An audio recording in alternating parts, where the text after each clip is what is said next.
आप सभी लोगों को दिल से जय माता दी, राम राम, नमस्कार। आज का जो टॉपिक है वो है एक अक्सर जो है ये प्रॉब्लम मेरे पास आ रही है और मैं बहुत समय से सोच रहा था कि इस प्रॉब्लम पर बड़ा सरल तरीके से समझाते हुए मैं वीडियो को बना पाऊँ। लेकिन जब कभी भी ये वीडियो बनाने की इसकी बात आती थी तो कोई ना कोई नया काम, कहीं वास्तु ट्रिप पे जाना, ठीक है, या और कोई काम, या और किसी टॉपिक पे वीडियो बन जाना, ये अक्सर हो रहा था। तो आज उन लोगों के लिए ये वीडियो बड़ी ही महत्वपूर्ण होने जा रही है जिनके बच्चों की शादी नहीं हो पा रही, या जो नए युवक युवतियां हैं जिनकी शादी नहीं हो पा रही है, ठीक है। तो उनके लिए बड़ा ही जबरदस्त और रोचक विषय है, ठीक है। वीडियो को अंतिम तक जरूर देखिएगा। देखिए, अब नहीं होगी आपके विवाह में देरी, ये वीडियो का टाइटल है, लेकिन वीडियो को ये दो पार्टों में मैंने आपको डिफाइन किया, बताया है। सबसे पहली चीज क्या है कि भाई जैसे हम डॉक्टर के पास जाते हैं, डॉक्टर जो है आपको बताता है कि भाई मौसम बदल रहा है, ठंड होने जा रही है, आपने स्वेटर नहीं डाला, आपने जैकेट नहीं डाली, आपने जो है ठंडी चीज़ों को छोड़ा नहीं, इसलिए आपको जुकाम हुआ। तो वो आपको कारण बताता है, या आपको जब कोई भी मर्ज होती है आपको क्लियर हो जाता है कि भाई इस कारण से हुआ। तो अक्सर क्या होता है कि एस्ट्रोलॉजी में एक चीज़ बड़ा ही गोपनीय रह जाती है कि भाई ये प्रॉब्लम हो रही है, क्यों हो रही है। तो सबसे पहली चीज़ ये जानेंगे, शादी में देरी होने के कारण, उसको समझेंगे। उसके बाद में कारण समझ लिया, अब आपका उस 7 जो बिंदु हैं, उसमें से कोई एक बिंदु आपका हो सकता है, 2 हो सकते हैं, 3 हो सकते हैं, 7 के 7 हो सकते हैं, ठीक है। नंबर 2, इसमें एक चीज़ और जानेंगे कि भई ये तो रहे कारण, अब इसके उपाय क्या हैं, ठीक है। तो शादी जल्दी करने के उपाय भी जानेंगे। लेकिन वीडियो के अंतिम तक बने रहिएगा। अगर आप चैनल पे पहली बार आएँ तो चैनल को सब्सक्राइब करना, वीडियो को लाइक करना, ज़्यादा से ज़्यादा लोगों को शेयर करना बिल्कुल, बिल्कुल ना भूलें, ठीक है। बेल आइकन को भी दबा दीजिएगा, ठीक है। और आपके परिवार में, आपके दोस्तों में, आपके रिश्तेदार में, आपके सोशल मीडिया अकाउंट में आप ये जो है लिंक को ज़रूर से ज़रूर शेयर कीजिएगा, ठीक है। अब चलते हैं सबसे पहले, शादी के अंदर जो देरी होती है वो किस कारण से होती है। देखिए, अगर आपकी कुंडली है, ठीक है, आप अपनी कुंडली के अंदर देखिएगा जो आपका सप्तम भाव होता है, ठीक है, और जो आपकी नवमांश कुंडली का सप्तम भाव होता है।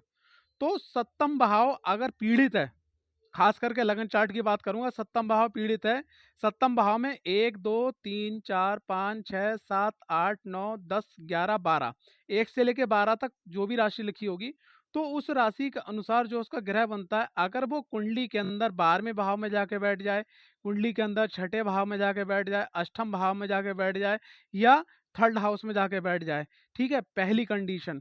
दूसरी कंडीशन क्या है कि वो जो सप्तम भाव का स्वामी है वो उसके ऊपर पापक ग्रहों की दृष्टि पड़ जाए, ठीक है।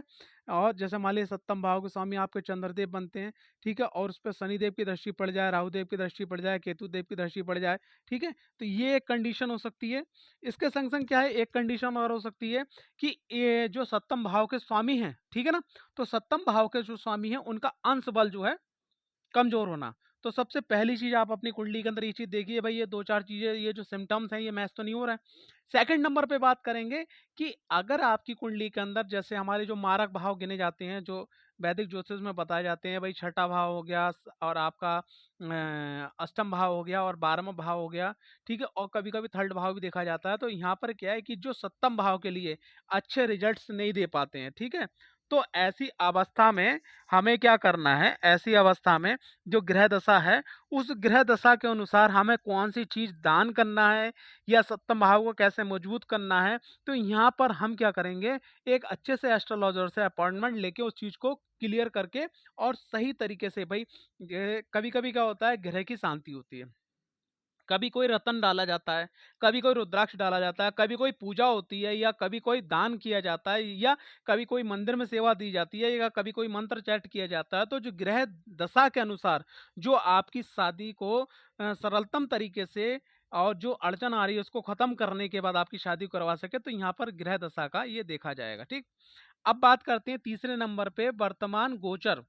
वर्तमान गोचर में क्या है कि अगर कोई ग्रह जो है, ठीक है ना, तो ग्रह जो है, कहने का तात्पर्य ये है कि अगर आपका ग्रह जो है वर्तमान गोचर में कोई सहयोग कर रहा है या नहीं कर रहा है, या कोई विपरीत जा रहा है, ठीक है, तो उसका भी आपको जो है विवरण एस्ट्रोलॉजर से लेना होगा। उसके बाद में चौथा जो कारण होता है, वो हमारा कारण होता है हमारे जो पितरों का आशीर्वाद ना मिलना, ठीक है। अब उसके बाद में जो पंचम कारण होता है, वो हमारे जो कुल देवी देवता हैं, ठीक है, उनका आशीर्वाद ना मिलना। घर के अंदर छठा जो कारण है वो है वास्तु का पीड़ित होना, ठीक है। सप्तम भाव जो है, ठीक है, पीड़ित होना होना।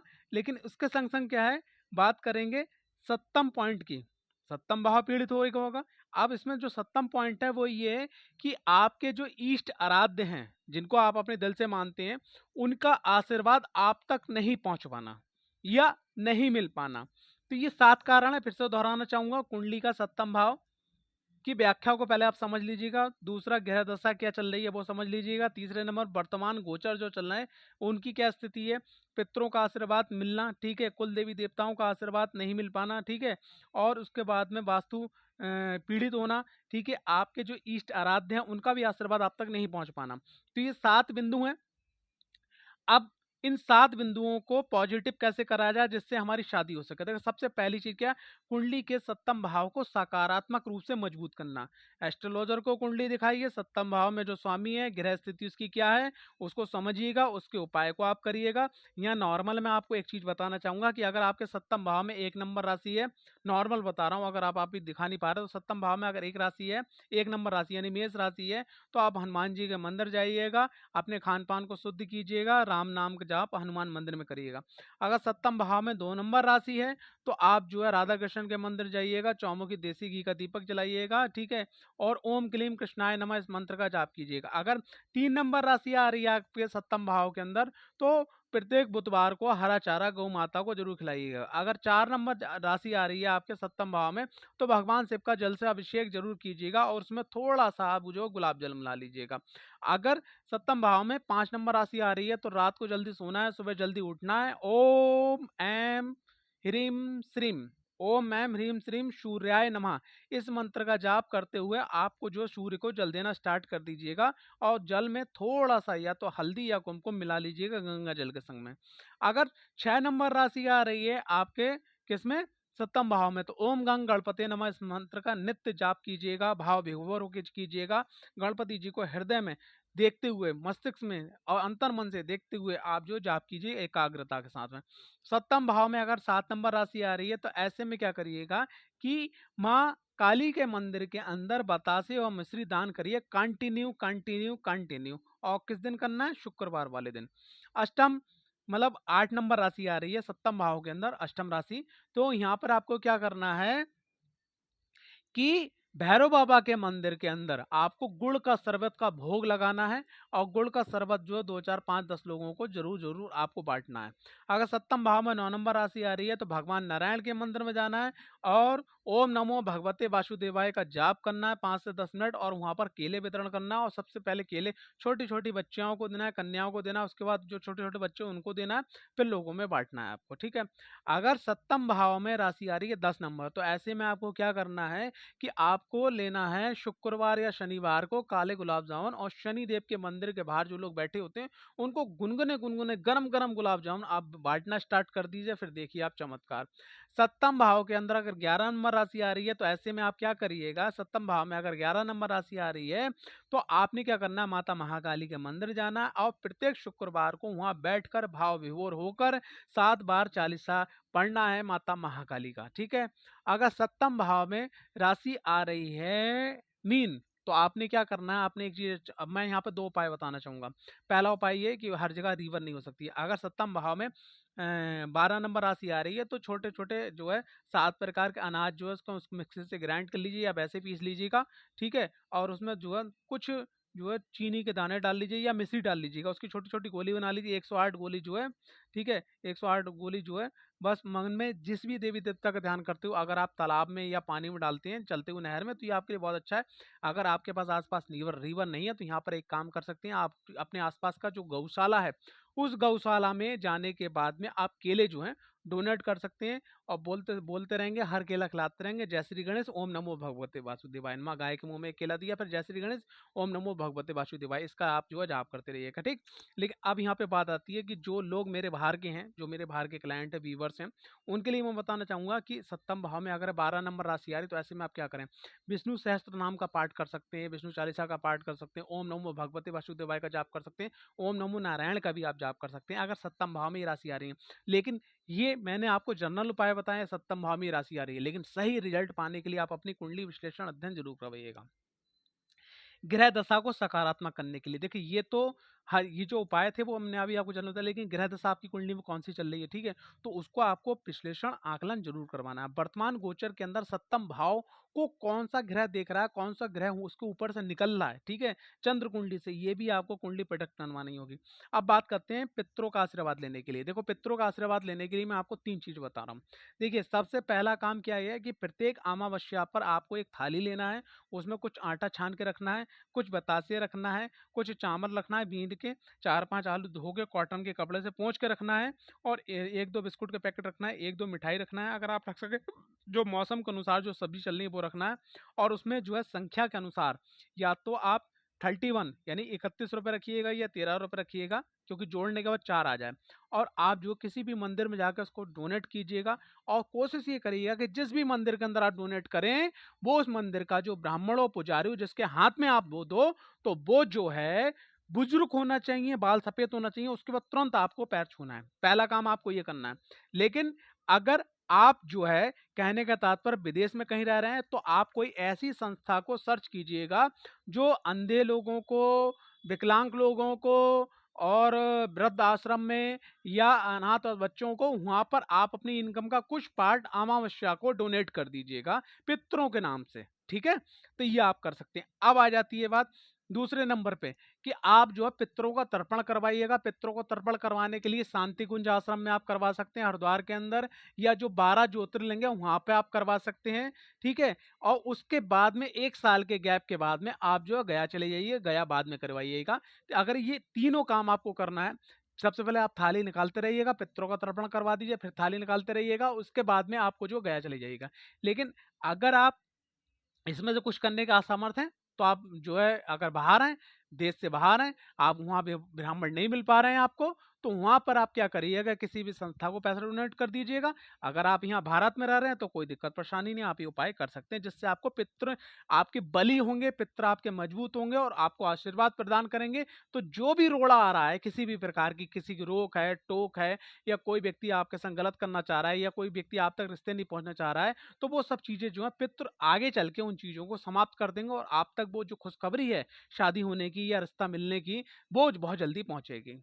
अब बात करते हैं आगे जो है 5वां पॉइंट, कि हमारे जो कुल देवी देवता हैं। देखिए, सबसे पहली चीज, आपके दादा, आपकी दादी, आपके पापा, आपके ताऊ, आपकी चाची, आपकी बुआ, ये जो परिवार के जो बड़े बुजुर्ग लोग होते हैं, इनसे आप बात कीजिए, भाई हमारे कुल के देवी देवता कौन है। आज के मॉडर्न जमाने में लोग क्या करते हैं कि कुल देवी देवताओं को भूल जाते हैं। तो कुल देवी देवताओं को आप जो है, जो उनका भोग है, प्रसाद है, जिस प्रकार चढ़ता है, वो प्रेम सहित और जाके पहले क्षमा याचना कीजिएगा। लेकिन अब एक प्रॉब्लम आती है, बहुत सारी ऐसी फैमिली है, अभी एक सवाल उठ के आया कि भाई मेरे कुल देवी देवता ही नहीं मालूम, मुझे ना, मुझे घर के बुजुर्गों ने बताया। तो ऐसे में क्या है कि 6 शक्तियां ऐसी हैं, ठीक है, जिसमें ब्रह्मा जी हैं, ब्रह्मा जी की तो पूजा बस पुष्कर में ही होती है, और 1-2 जगह और होती है। तो 5 शक्तियां, माँ सरस्वती, माता लक्ष्मी, माता काली, भगवान शिव और नारायण। इसमें से किसी भी एक स्वरूप को और किसी भी एक शक्ति पीठ को, जहां भी आपका दिल ठुके, उनके यहाँ आप जाना है, नाक रगड़ के माफी मांगना है, और उनसे क्षमा याचना करना है कि मुझे नहीं मालूम कि मेरे घर के कौन कुल देवी देवता हैं। आज से ही मैं आपको अपने घर के कुल देवी देवता के रूप में नियत करता हूँ, नियुक्त करता हूँ। प्रार्थना कीजिएगा, फिर उनको, उनके एक चित्र को ले आइएगा, विधिवत उनकी पूजा पाठ, दीप जोत आप करने लगिएगा, ठीक है। अगर आप ऐसा करते हैं तो आप उनको कुल देवी देवता बना लेते हैं। लेकिन ये कब करना है, सुन लीजिए, यहाँ एक क्वेश्चन मार्क है, कब करना है? जब आप पूरा एड़ी से चोटी तक अपने खानदान के अंदर अपने बुजुर्गों के पास बैठ के जोर लगा सकते हैं, लेकिन क्लियर नहीं हो पाया कि आपके घर के कुल देवी देवता कौन है। वरना अपने ही कुल देवी देवता की पूजा करिएगा, जिससे क्या आशीर्वाद आपको मिलेगा। और जैसे ही आशीर्वाद मिलेगा, उधर पितरों का आशीर्वाद मिल गया, उधर कुल देवी देवताओं का आशीर्वाद मिल गया, तो रास्ते आपके खुलते चले जाएंगे। उसके बाद में नेक्स्ट जो टॉपिक है वो ये है कि हमारे जो ईस्ट आराध्य हैं, अक्सर क्या होता है, लोग जो है किसी एक चेंज ओवर सिस्टम लगाते हैं। भाई हनुमान जी की पूजा कुछ दिन करी, फिर जो है महालक्ष्मी की पूजा करी, फिर उसके बाद मैं दुर्गा जी की पूजा करी, उसके बाद कृष्ण जी की पूजा करी। तो आप चूज कर लीजिए अपनी कुंडली को दिखवा के और अपने मनोभाव से, दोनों को आंकलन लगा के चूज करवा लीजिएगा कि आपके जो ईस्ट आराध्य देवता क्यों हम। यहाँ पर तो देखो, सबसे जो मैं विशेष नियम मैं फॉलो करता हूँ, आपकी आत्मा से जिसके लिए आवाज आए वही आपके इष्ट आराध्य हैं। तो उनके लिए आप जो पूजा पाठ, प्रार्थना, मंत्र जाप, चालीसा, स्रोत का करना आप स्टार्ट कर दीजिएगा। ठीक, अब आता है लास्ट जो टॉपिक है, वो है वास्तु को लेकर। अब वास्तु को लेकर बड़ा खेल है भाई, सब कुछ अच्छा है लेकिन भाई रिश्ता नहीं हो पा रहा। तो देखिए, इसमें सबसे पहला काम क्या है, आप अपने घर के अंदर मध्य में खड़े हो जाइए। यानी कि जो घर का जैसे सेंटर होता है, यानी कि एक लंबाई प्लस चौड़ाई, बीच में जो मध्य निकल के आए, जिसको ब्रह्म स्थान बोलते हैं, वहां पे खड़े हो जाइएगा। अगर नीचे से आप नहीं निकाल पा रहे हैं तो आप अपनी छत पे चले जाइएगा, छत के मध्य में खड़े हो जाइएगा और आप आकलन लगा लीजिए कि कहाँ पे लैट्रिन है, कहाँ पे बाथरूम है, कहाँ पे कमरे हैं, कहाँ पे किचन है, ठीक है, कहाँ पे गाड़ी पार्क होती है, कहाँ पे खुला स्थान है। तो वहां मध्य में खड़े होने के बाद में फिर आपको ये देखना है कि उत्तर, ठीक है, नॉर्थ, और पूरब यानी ईस्ट, उत्तर पूर्व कॉर्नर पे अगर जो है कहीं लैट्रिन का सेप्टिक टैंक तो नहीं बना, कहीं वहां पे स्टोर रूम लैट्रिन तो नहीं, कहीं उसमें वहां पर जो है कहने का तात्पर्य रसोई तो नहीं, अगर ये प्रॉब्लम है तो शादी में दिक्कत आने के चांसेस हैं। दूसरे नंबर पे क्या है, जो हमारी कुंडली के अंदर शुक्र का स्थान होता है, जो वैवाहिक जीवन में भी दर्शाता है, वो ये तो गुरु का स्थान हो गया स्थान। अब देखते हैं शुक्र का स्थान। तो शुक्र के स्थान में आपने क्या देखना है कि पूरब का और दक्षिण का जो कोना है, इसको बोलते हैं अग्नेय कोण। ठीक है, तो अग्नेय कोण के अंदर जो है आप देखिएगा कि कहीं से पानी तो नहीं आ रहा, लैट्रिन, सेप्टिक टैंक या गलत चीज तो नहीं बनी हुई, या वो कोना कटा हुआ तो नहीं है। तो अगर ऐसा है तब भी आपको शादी में दिक्कत देखने को मिलेगी। लास्ट ऑप्शन क्या है कि मकान के अंदर जो है, मकान के अंदर अगर साउथ वेस्ट जो जगह होती है, साउथ वेस्ट कैसे आप गिनेंगे, पश्चिम, यानी आप मुंह घुमा लीजिएगा, सूरज को पीठ की तरफ कर लीजिएगा, मतलब सूरज जब पीठ के पीछे आ जाएंगे तो आपका चेहरा जो है वेस्ट में आ जाएगा, यानी कि पश्चिम। पश्चिम और दक्षिण का जो कोना है उसको बोलते हैं नेतृत्व कोण। नेतृत्व कोण को साउथ वेस्ट यानी बोलते हैं। उस साउथ वेस्ट के अंदर सेप्टिक टैंक होना, गड्ढा होना, नीचा होना, रसोई होना, सीढ़ियां जीना एकदम बन जाना, ठीक है, या उस जगह का खुला होना, या उस जगह पे गेट लगा होना बाहर आने जाने के लिए, तब भी जो है ये दिक्कत खड़ी होती है। और यहाँ पर दिक्कत खड़ी कर देते हैं आपके खुद के पितर। ठीक है, तो इन सब चीजों को आपको देखना है, खास करके ये जो 3 वास्तु के स्थान है इनको आपको देखना है। अच्छा, एक और चीज इसमें देख सकते हैं कि हमारा जो मकान है, मकान का जो नॉर्थ का हिस्सा है, यानी नॉर्थ बेल्ट है पूरी जो है, उत्तर हिस्सा, उत्तरी हिस्सा, अगर उत्तरी हिस्सा में अगर कहीं पे भी जैसे मान लीजिए सेप्टिक टैंक बना हुआ है गलत जगह पे, जैसे उत्तर में जो वायव्य कोण आ जाता है नॉर्थ वेस्ट, ठीक है, नॉर्थ वेस्ट, उधर को छोड़ के अगर इस साइड में नॉर्थ से लेके ईस्ट की तरफ तक अगर कहीं गलत चीज आ गई, लैट्रिन, बाथरूम, टॉयलेट आ गई, ठीक है, इवन कभी कभी किचन भी यहाँ पे बहुत बड़ा वास्तु दोष जो उत्पन्न कर देती है, अगर यहाँ पर है, तब भी शादी के रिश्तों में रुकावटें आती ही आती हैं। ठीक, इसके बाद में एक और प्रॉब्लम आती है।